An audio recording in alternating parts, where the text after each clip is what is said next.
નમસ્કાર, evening news bulletin સાથે હું મનોજ. ફટાફટ નજર કરીએ ટોપ 10 ન્યૂઝ પર. મુખ્યમંત્રી ભૂપેન્દ્ર પટેલે અમદાવાદના એસજી હાઈવે પર આવેલા ફન બ્લાસ્ટ ગેમ ઝોનમાં આંગણવાડીના નાના બાળકો સાથે સમય વિતાવ્યો. તેમણે બાળકો સાથે ટોય ટ્રેનમાં રાઈડ લીધી, તેમની કવિતાઓ અને બાળગીતો સાંભળ્યા અને છેલ્લે રમકડા વહેંચ્યા હતા.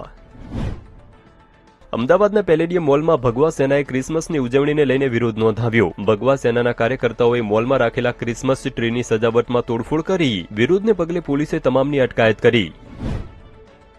આવતીકાલે કેન્દ્રીય ગૃહમંત્રી અમિત શાહ ગુજરાતના પ્રવાસે આવી રહ્યા છે. કાલે તેઓ વિવિધ કાર્યક્રમોમાં હાજરી આપશે. સાથે જ આઇકોનિક એસજી હાઈવેના પ્રથમ તબક્કાના પાયલટ પ્રોજેક્ટનું લોકાર્પણ કરશે.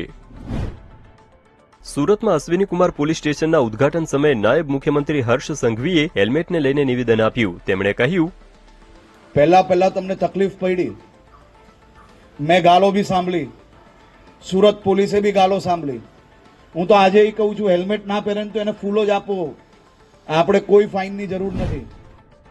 ભરત ચૌધરીના હત્યારાઓને પોલીસે લાકડીઓથી ફટકાર્યા. પાલનપુરમાં 20 ડિસેમ્બરે થયેલી હત્યા કેસમાં પોલીસે 6 આરોપીઓને સાથે રાખી ઘટનાનું રિકન્સ્ટ્રક્શન કર્યું. આ સમયે આરોપીને ફાંસી આપો અને ગુજરાત પોલીસ જિંદાબાદના નારા. આખો વિડિયો જોવા માટે ડાઉનલોડ કરો દિવ્ય ભાસ્કર એપ.